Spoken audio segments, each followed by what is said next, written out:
Hi, welcome students. Good morning. Today we are starting with lesson number 32. In today's lesson, we are going to learn how to solve numericals based on circuits. We'll also be doing some NCRT examples like 3.1, 3.2, 3.3, and 3.4. So let us begin with the first question. In each question, dear students, we are going to learn something new. So question as it is important, but what we are learning in that question can be applied in any other question also. So let us start with what we are learning in this question. Firstly, we have to find out the resistance across AB in this circuit diagram. We are learning in this question, through this question, that current can flow in only those branches where there is a possibility of the current returning back.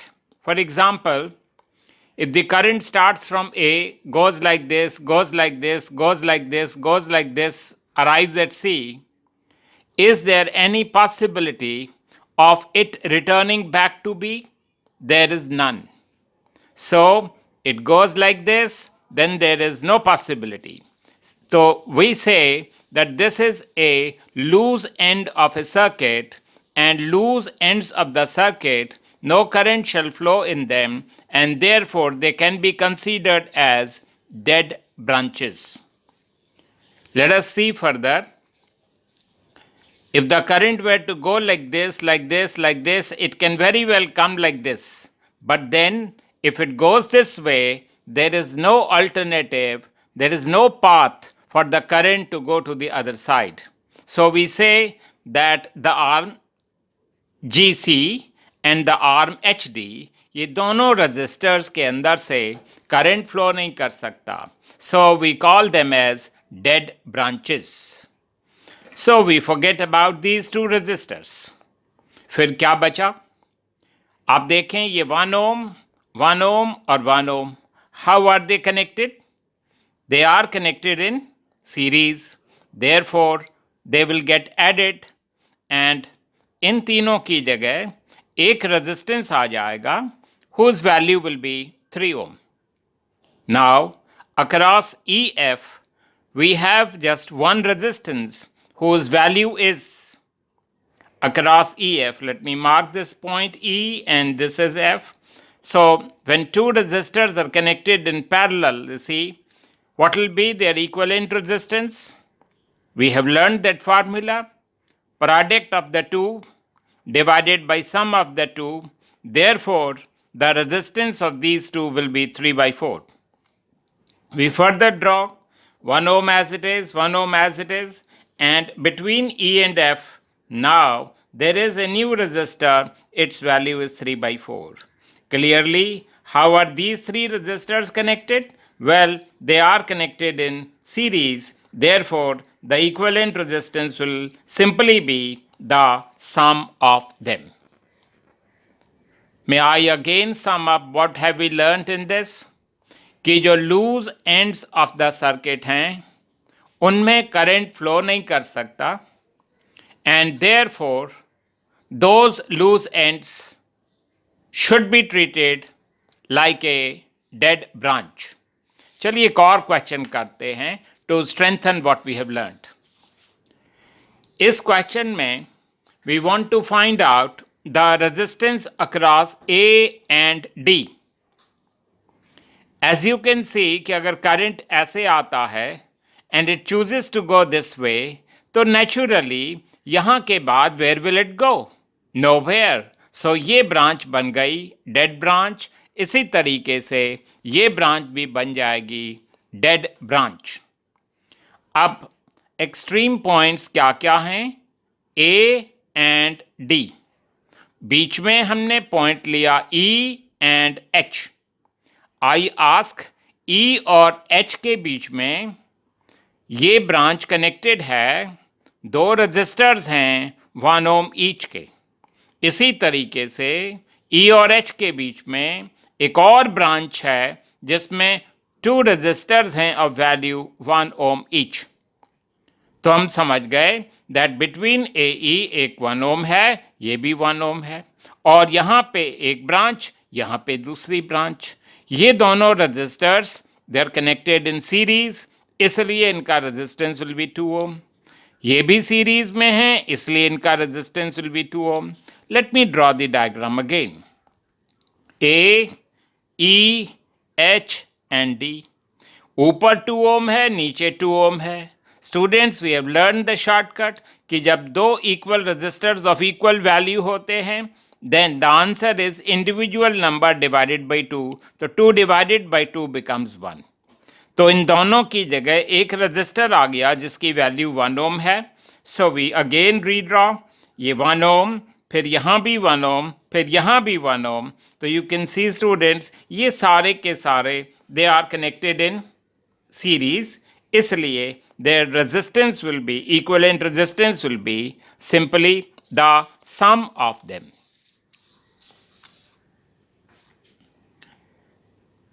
This is a very, very important type of question, classical question.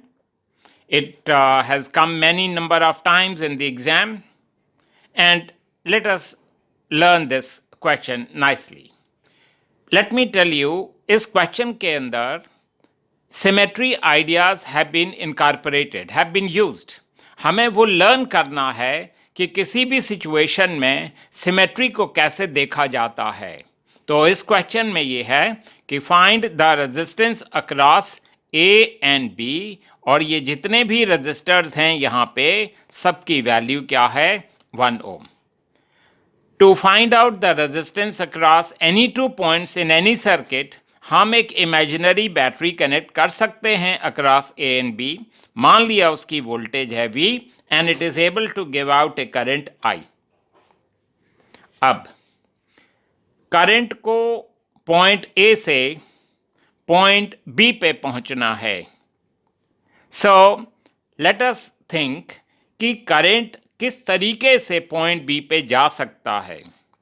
एक हो सकता है कि current ऐसे करके जाए A to C, दूसरा तरीका हो सकता है लाइक दिस, और तीसरा तरीका हो सकता है लाइक दिस। तो वी से कि देयर आर 3 डिफरेंट वेज जिसमें ये करंट स्टार्ट आउट कर सकता है। अगर करंट यहां तक आ गया, उसके बाद current has to reach B। What are the different ways? Either the current can go this way or the current could go this way. In either of the cases, यहाँ भी 1 ओम है, यहाँ भी 1 ओम है, तो 2 ओम रजिस्टर के अंदर से जाना पड़ेगा। यहाँ भी 1 ओम, यहाँ भी 1 ओम, ये भी 2 ओम। मीनिंग ये हुआ कि अगर करंट चूज करता है to move in this direction, तो लेट अस फिगर आउट कि through how many resistors it will have to flow. यहाँ 1 ओम, यहाँ 1 ओम, वहाँ 1 ओम, मतलब जो रेजिस्टेंस है वो 3 ओम है। Then it will have to pass through 3 ohm resistor, then it can reach B. What is the other way? 1 ohm, 1 ohm, 1 ohm, again 3 ohm. So we learn that when the current goes from A to C and then to B, the minimum resistance through which it has to travel is 3 ohm. Again let us begin. अगर current ऐसे जाता है तो उसके बाद the current has to either go this way or it has to go this way. अगर ऐसे current जाता है तो ये यहाँ 1 ओम हो गया, 1 ओम, 1 ओम, 3 यहाँ पे, और यहाँ पे 1, यहाँ पे 1, यहाँ पे 1, ये भी 3 ओम हो गया। मतलब फिर हम ये पाते हैं कि अगर करंट ऐसे जाता है तो it will have to pass through 3 ohm resistor. If it goes this way, then also 3 ohm.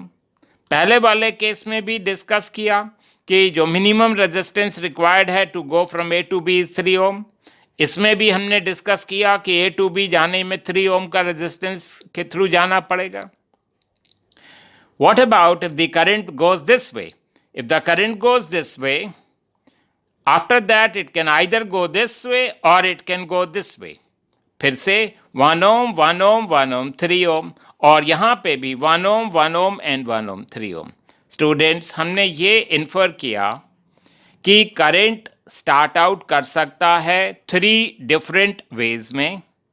हर एक वे में जो रेजिस्टेंस इन्वॉल्व है वो 3 ओम है, इसलिए the current is going to divide equally in 3 equal parts. I hope you have understood the logic. कि there are 3 different ways in which the current can start out, and in each way the resistance through which it will have to flow is 3 ohm.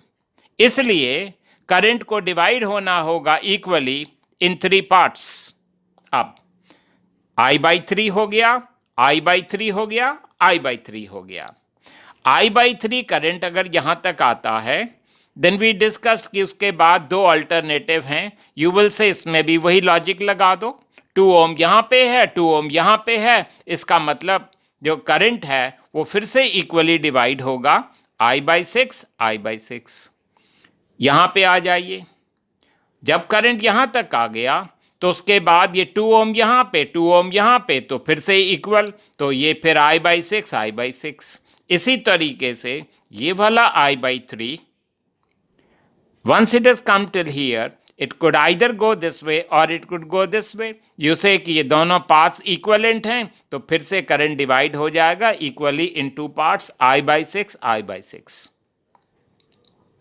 So students, we have seen कि यहां से current आ रहा है I/6, यहां से current आ रहा है I/6, ये मिलके कितना बनेगा I/3। I/6 ऊपर जा रहा है, I/6 उधर से आ रहा है, तो यहां कितना करंट होगा I/3। सिमिलरली I/6 इधर जा रहा है, I/6 नीचे से आ रहा है, तो यहां करंट कितना होगा I/3। तो इस तरीके से वी हैव लर्नड कि how the current is going to get divided in various branches.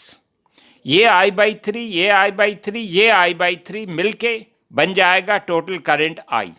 तो ये भी एक कंडीशन होती है सर्किट की कि जितना करंट पॉजिटिव टर्मिनल से स्टार्ट करेगा उतना ही करंट वापस आ जाना चाहिए to the negative terminal. Now ये तो हमने सिमेट्री आइडिया लगा के करंट की डिस्ट्रीब्यूशन कर ली। अब हम एक क्लोज पाथ को देखते हैं।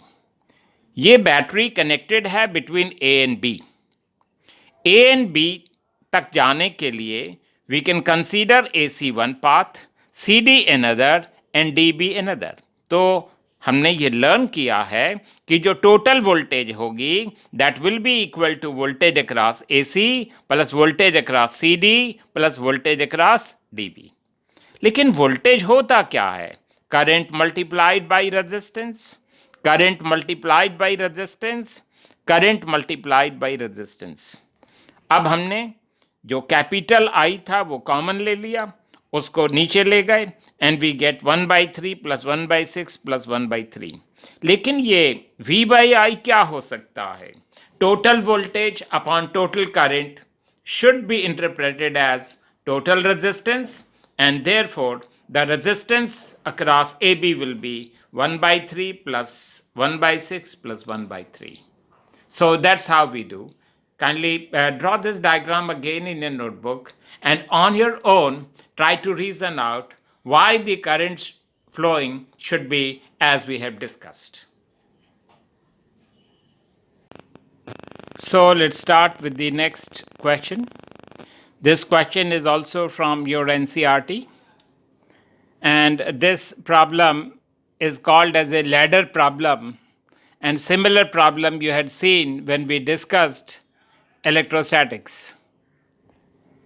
So the question says कि find the current drawn from the battery. यहाँ पे अक्रॉस AB एक बैटरी है जिसकी वोल्टेज 12 वोल्ट है और इंटरनल रेजिस्टेंस 5 ओम है।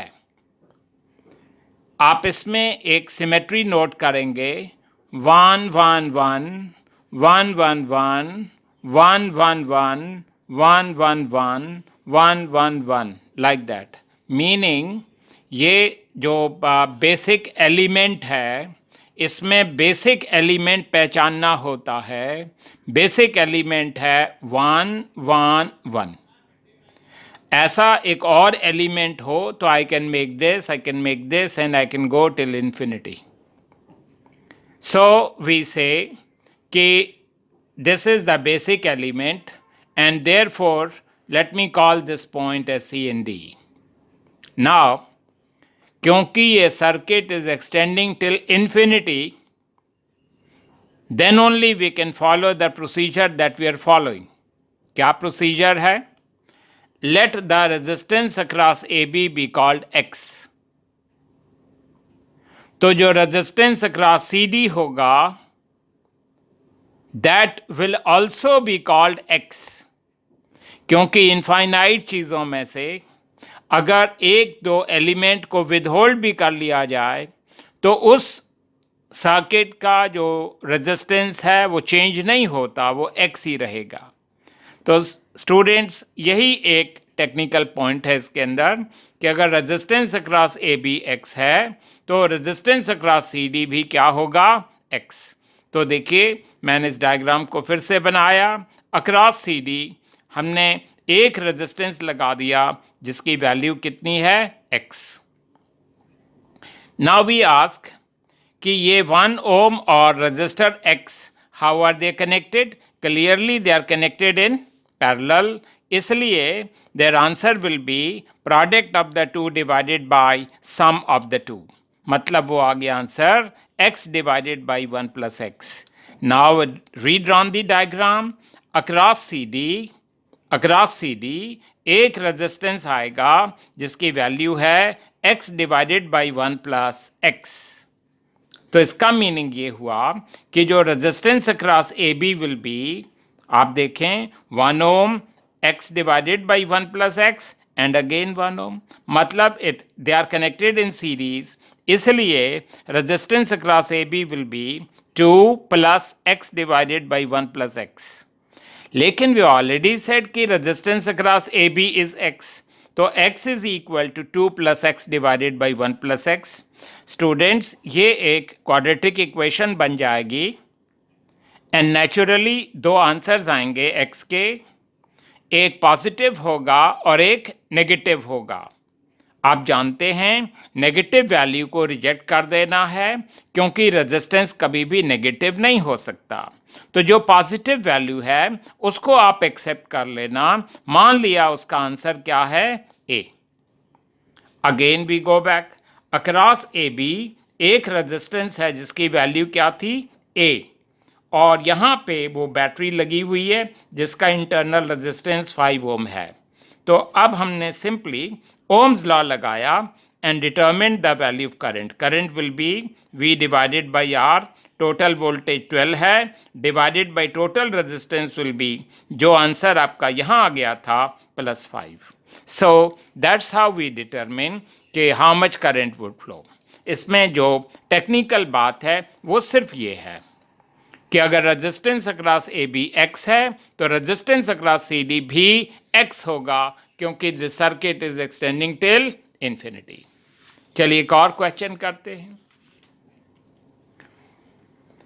ये क्वेश्चन आपके एग्जाम में आ चुका है। द क्वेश्चन सेज कि find out the voltage across A and B। यहाँ पे एक बैटरी लगी है ऑफ वोल्टेज V, एक रेजिस्टेंस R0/2 है, यहाँ भी R0/2 है। इस रेजिस्टेंस R0/2 के साथ एक रेजिस्टेंस कैपिटल R लगा है। हमें वोल्टेज निकालनी है अक्रॉस ए बी। इसको, इस सर्किट को पोटेंशियल डिवाइडर भी कहा गया है क्योंकि हम इस पॉइंट बी की वैल्यू की पोजीशन को चेंज करके वोल्टेज अक्रॉस ए बी को चेंज कर सकते हैं। तो that we are going to see. सबसे पहले हम रेजिस्टेंस अक्रॉस ए बी निकालेंगे। You say it is very easy क्योंकि they are connected in parallel, तो it will be product of the two divided by sum of the two. यहाँ मैंने LCM लिया तो ये R0/2R आ गया, वो 2 नीचे वो 2 ऊपर, वो कैंसिल हो गया और ये बन गया R0 into R divided by R0 + 2R। तो अब देखने से ऐसे लगता है कि यहाँ पे दो रजिस्टर्स हैं, एक रेजिस्टेंस की वैल्यू है R nought into R divided by R not plus two R, और दूसरे की वैल्यू है कितनी, R nought divided by two. Now ये एक सीरीज सर्किट है, तो आपने लर्न किया है कि करंट की value will be constant end voltage होता आई इंटू आर। इससे ये पता चलता है कि जो वोल्टेज है, टोटल वोल्टेज, वो डिवाइड होगी in the ratio of the resistance.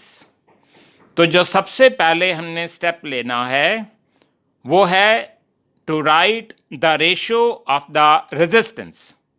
What was the resistance across A B, R nought into R divided by R not plus two R, और दूसरा रेजिस्टेंस कितना है, आर नॉट बाई टू। तो ये are not तो वैसे cancel हो जाएगा। अब आप 2 से मल्टीप्लाई कर दीजिए ताकि 2r divided by R not plus 2r is to 1 की रेशियो आ जाए। तो आप देखें, जिस रेशियो में रेजिस्टेंस होता है उसी रेशियो में वोल्टेज होगी। जिस रेशियो में रेजिस्टेंस होगा उसी रेशियो में वोल्टेज भी होगी। तो voltage will also get divided like this. Now we have learnt कि how to divide a certain thing if we know the ratio.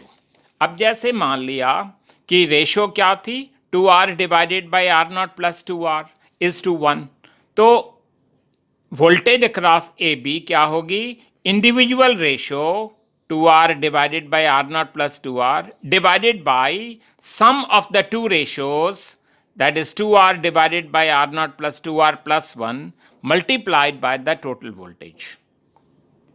तो ये फॉर्मूला आपने कई बार सुना है हमसे, तो उस फॉर्मूले को हमने यूज़ किया है। क्या फॉर्मूला था, मैं फिर से बता रहा हूँ। What will be the voltage across first resistor?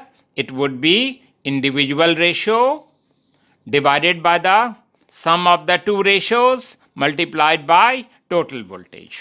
तो इसके बाद तो सिंपली मैथमेटिक्स रह जाता है। सो दैट वुड बी, आप देखें ऊपर ये डिनोमिनेटर में आर नॉट प्लस 2r है, यहाँ आप एलसीएम ले लें, तो अगर आप एलसीएम ले लेते हैं तो आर नॉट प्लस 2r आएगा, और ये टर्म है पहली जो है 2r एज इट इज़, और दूसरी टर्म हो जाएगी आर नॉट प्लस 2r। तो ये टर्म्स कैंसिल हो जाएंगी स्टूडेंट्स। उसके बाद ये ऊपर बचेगा 2r और नीचे बचेगा R not plus 4r into V. तो it was so simple finding out the voltage across A B. This question it came for 3 marks, so kindly do it nicely. So this question was there in the sample papers, and let us do this question. He says, write the current in each case and then state the relationship between E, R1 and R2. Many values of current have been listed. They are not in the same order. They are mentioned in a haphazard way. ये दिया हुआ है कि R2 की value is greater than R1. For time being, let us forget about the question and concentrate only on the diagram. In these 5 diagrams, we are having identical cell. हर एक की EMF E है, हर एक का internal resistance R है। जो भी difference है वो यहाँ पे है। क्या डिफरेंस है?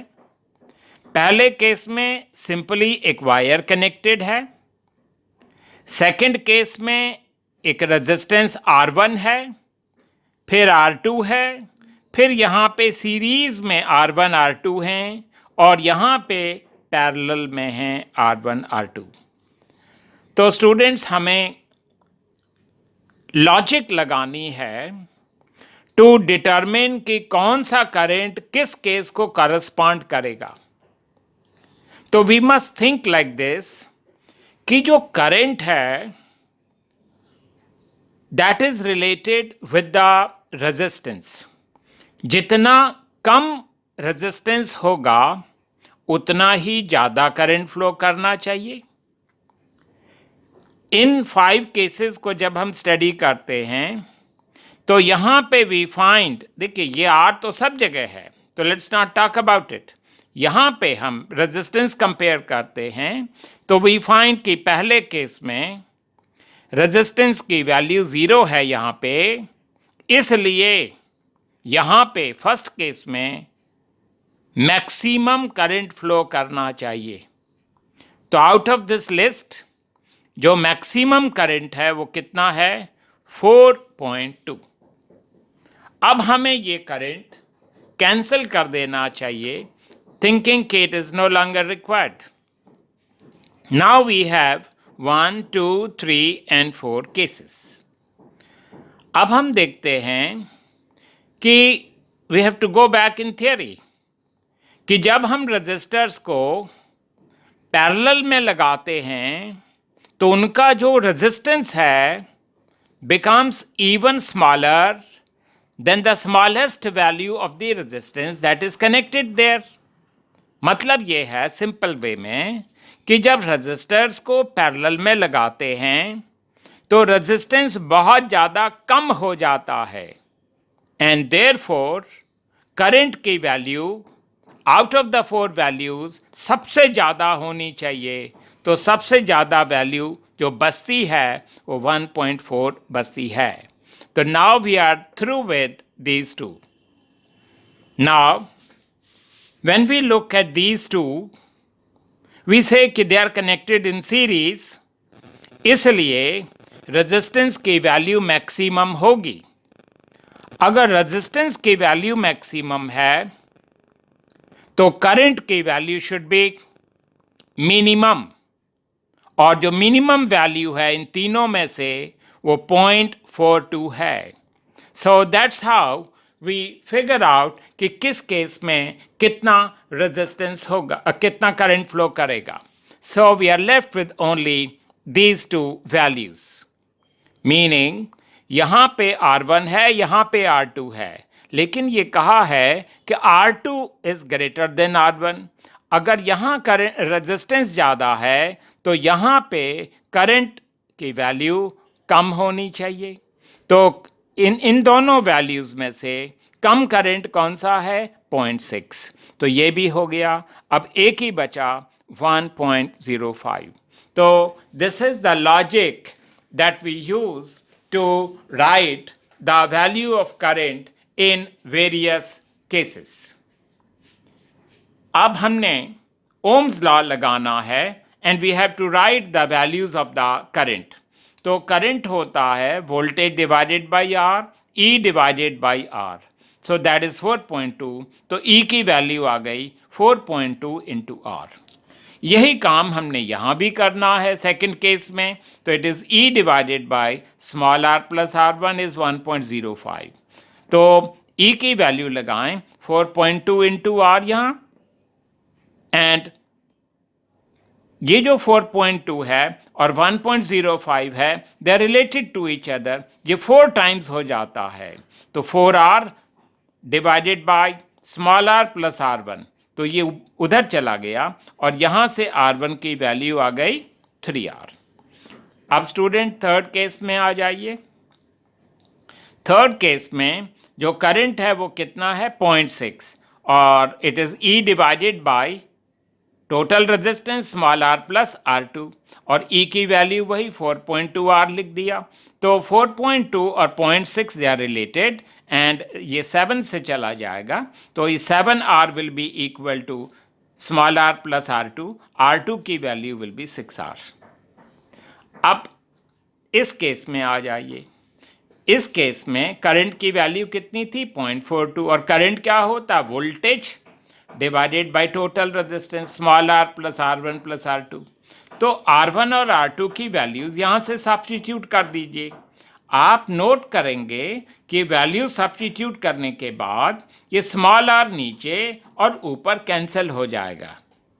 स्टूडेंट्स, ये एक मैथमेटिकल पॉइंट है कि जब ऐसा हो जाता है तो ये इस इक्वेशन के इनफाइनाइट सोल्यूशन हो जाते हैं। मीनिंग, अगर आप आर की वैल्यू कुछ भी पुट करें तो ये इक्वेशन सेटिस्फाई हो जाती है। तो मीनिंग ये हुआ कि अगर हमें कोई पर्टिकुलर सोल्यूशन चाहिए तो हमें कोई पर्टिकुलर वैल्यू ऑफ आर लेनी पड़ेगी। मान लिया हमने आर की वैल्यू 1 ले ली। You could say that why not 2? You could take 2, and in that case you will get a particular answer corresponding to r equal to 2. तो r equal to 1 के corresponding e की value 4.2, r1 की value ये, r2 की value 6 ohm. So that's how we reason out कि किस case में कितना करंट फ्लो करेगा। Now students, we'll start with the NCERT example 3.1.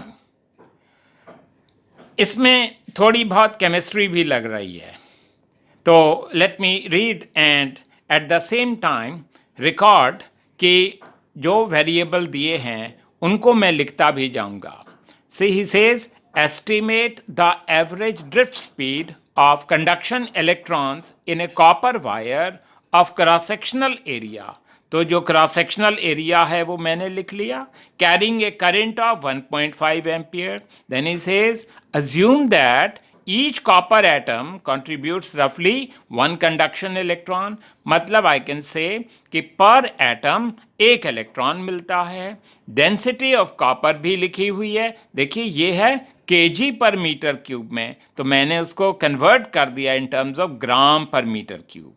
Now जो एटॉमिक मास है वो 63.5 है, तो हमने स्टार्ट करना है कि वी नो कि density is equal to mass upon volume. अगर हम यूनिट वॉल्यूम की बात करें तो v की वैल्यू 1 हो गई, तो इसका मतलब density will be equal to mass. अब हमने एवोगैड्रोस कॉन्सेप्ट लगाना है which you do every day in chemistry. क्या? In 63.5 grams of copper there are going to be 6 into 10 raised to 23 atoms। तो 1 ग्राम में कितने होंगे, और इतने मास में which is 9 into 10 raised to 6, इतने मास में कितने एटम्स होंगे? जितने एटम्स होंगे उतने ही इलेक्ट्रॉन्स होंगे, और ये कितने वॉल्यूम में है? Unit volume. तो इसको अगर हम कैलकुलेट करें स्टूडेंट्स तो ये आंसर आ जाएगा। इसमें हम ये लर्न कर रहे हैं कि जो n है ये क्या है? ये है number of free electrons per unit volume. आपको याद होगा जब हमने ये डेरिवेशन की थी तो हमने n को क्या कहा था? Number density free electrons. तो ये बड़ी लार्ज होती है, 10 raised to 28 होती है पर मीटर क्यूब। तो this way we have determined the value of number density of free electrons using Avogadro's concept। उसके बाद कुछ नहीं है, उसके बाद हमने फॉर्मूला लगाया I is equal to NEAV suffix D। तो V suffix D की वैल्यू लिख ली और ये वैल्यू सब्स्टिट्यूट कर ली, और ये आंसर आ गया 1.1 into 10 raised to -3 मीटर पर सेकेंड। अगर मैं 10 raised to -3 को हटाना चाहूँ तो फिर मुझे लिखना पड़ेगा मिलीमीटर। तो जो ड्रिफ्ट वेलोसिटी है वो इलेक्ट्रॉन्स की बहुत ही कम होती है, 1.1 मिलीमीटर पर सेकेंड। आप ये समझ लें कि इलेक्ट्रॉन्स चींटियों की तरह से चलते हैं, बहुत ही स्लोली चलते हैं। तो दो बातें इसमें स्टूडेंट्स हमने लर्न की हैं। एक, number density of free electrons metals के अंदर बहुत ज़्यादा होते हैं, और दूसरा जो ड्रिफ्ट स्पीड है, वेलोसिटी है, वो बहुत ही स्मॉल होती है। Now we begin with NCERT example 3.2. These questions are very interesting and they're very very easy. पहला क्वेश्चन ये है, the electron drift speed is estimated to be only a few millimeter per second for currents in the range of a few amperes।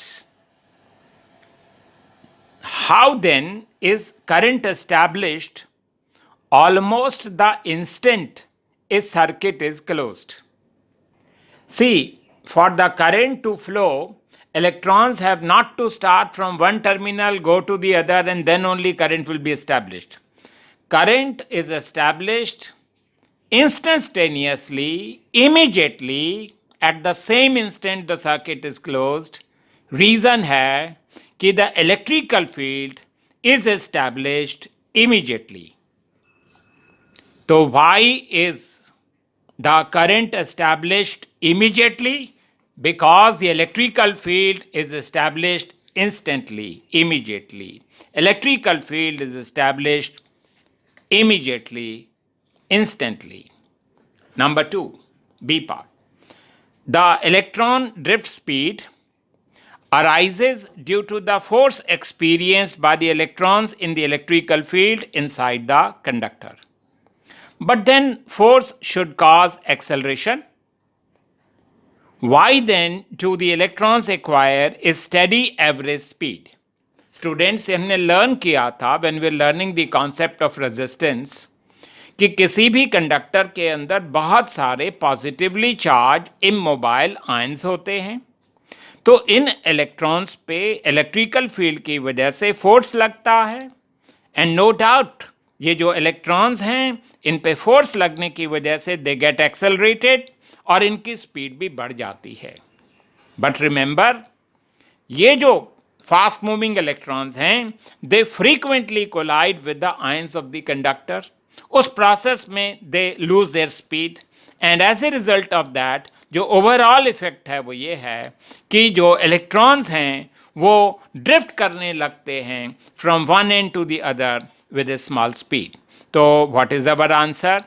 Why these speeds do not increase too much? Because the electrons, they suffer frequent collisions. Electrons, they get accelerated, but they often collide with the ions of the conductor. As a result of that, they do not acquire higher speeds. C part. He says, if the electron drift speed is so small and the electron charge is small, how can we still obtain large amounts of current in a conductor? Students, may I inform you कि current का formula ये था NeAV suffix D. The question says कि electronic charge बहुत कम है, drift speed बहुत कम है, फिर भी करंट की वैल्यू लार्ज कैसे हो जाती है? What is the reason? The reason is कि जो नंबर डेंसिटी फ्री इलेक्ट्रॉन्स हैं वो बहुत ज़्यादा हो जाते हैं. That makes the current large. तो what makes the current large? Number density free electrons which is very very high. D part. When electrons drift in a metal from lower to higher potential, does it mean that all the electrons of the metal are moving in the same direction? Students, you can imagine for a moment कि अगर electrons were not having any random thermal velocity, if they were to be at rest, और आप electrical field लगाते तो सभी electrons एक ही direction में travel करते. लेकिन initially they are having random speeds, random direction, इसलिए सबकी जो स्पीड है वो सेम नहीं होगी. That means the electrons with drift in metal, does it mean that all the electrons are moving in the same direction? No, never. Because जो उनकी speeds हैं वो सुपर इम्पोज हो जाती हैं on the thermal speeds. Therefore all of them do not necessarily move in the same direction. E part. Are the paths of the electrons straight lines between successive collisions in the absence of electrical field? And number 2, in the presence of electrical field. देखिए, in the absence of electrical field, they will certainly travel on a straight line path. लेकिन when there is electrical field, they will in general travel on curved paths. So it is listed here, see, in the absence of electrical field, they move on a straight line motion, and in the presence of electrical field, they'll in general follow curved paths.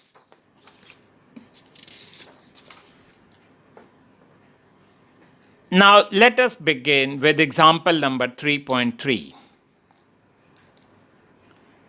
Before I read this question, what is important to know कि हमने एक formula पढ़ा था that we call as temperature coefficient of resistance. Remember that formula was resistance at the higher temperature minus resistance at the lower temperature divided by resistance at the lower temperature into change in temperature. तो ये जो question अभी हम पढ़ने वाले हैं ये इसी फॉर्मूले पे बेस्ड है. तो let us begin reading the question. He says an electric toaster uses nichrome for its heating element. When a negligibly small current passes through it, its resistance at room temperature, which is 27 degrees Celsius, temperature of the room is 27 degrees Celsius, is found to be 75.3 ohm. So we have listed the data related with room temperature कि room temperature 27 है और resistance कितना है 75.3. Then he says when the toaster is connected to a 230 volt supply, the current settles after a few seconds to a steady value of 2.68. Students, ये जो voltage और current बताया है ये इसलिए बताया है ताकि we can find out what is the resistance of the element at the higher temperature. तो रेजिस्टेंस होता वोल्टेज अपॉन करंट, तो it will be 230 divided by 2.68. What is the steady temperature of the nichrome element? So we want to find out the temperature of the nichrome element. So we begin with that formula. Alpha की value दी हुई है इस question में. Alpha is this, may I read it again, resistance at higher temperature minus resistance at room temperature divided by resistance at room temperature into delta T. Delta T इधर आ जाएगा, ये वैल्यूज अब आप सब्स्टिट्यूट कर लेना और डेल्टा टी की वैल्यू आ जाएगी 820 डिग्री सेल्सियस. अब डेल्टा टी है क्या? चेंज इन द टेम्परेचर है, हायर टेम्परेचर माइनस लोअर, तो higher temperature will be the room temperature plus delta T, तो वो आ गया 847 डिग्री सेल्सियस. अब चलें एक और क्वेश्चन करें. ये है एनसीईआरटी एग्जाम्पल 3.4. स्टूडेंट्स, ये क्वेश्चन भी उसी फार्मूले पे बेस्ड है कि alpha is equal to resistance at the higher temperature minus resistance at lower temperature divided by resistance at lower temperature into delta T. Let me read the question. The resistance of the platinum wire of a platinum resistance thermometer at the ice point is 5 ohm. Ice point का मतलब है 0 degree Celsius and he says इस temperature पे, ice point temperature पे resistance की value है 5 ohm. And at the steam point, steam temperature is 100 degree Celsius, ये हमें पता होना चाहिए, एंड रेजिस्टेंस इज 5.23. मतलब दो सिचुएशन हैं, एक 0 डिग्री सेल्सियस पे है आइस पॉइंट पे है, एक 100 डिग्री सेल्सियस पे है वो स्टीम टेम्परेचर पे है. He says when the thermometer is inserted in A hot bath, एक बात है, the resistance of the platinum wire becomes this. Calculate the temperature of the bath. Students, इसमें हमने दो पेयर बनाने हैं, एक स्टीम और आइस का पेयर बना लीजिए और दूसरा बाथ और आइस का पेयर बना लीजिए और वो फार्मूला लिखिए स्टीम और आइस के लिए फॉर अल्फा। तो alpha will be resistance at the steam temperature minus initial ice temperature divided by Ri into delta T। ये वैल्यूज़ हम यहाँ सब्स्टिट्यूट कर देते हैं और अल्फ़ा की वैल्यू आ जाएगी। स्टूडेंट्स आपको याद होगा कि इसकी यूनिट होती है पर डिग्री सेल्सियस। अब हमने बाथ और आइस का पेयर बनाना है और सेम फार्मूला लिखना है और ये वैल्यूज़ से डेल्टा टी निकालेंगे और ये वैल्यूज़ आपने सब्स्टिट्यूट कर देनी है और यहाँ से टी सफिक्स बी की वैल्यू ये आ जाएगी। So that's how we do these questions. Thank you for today.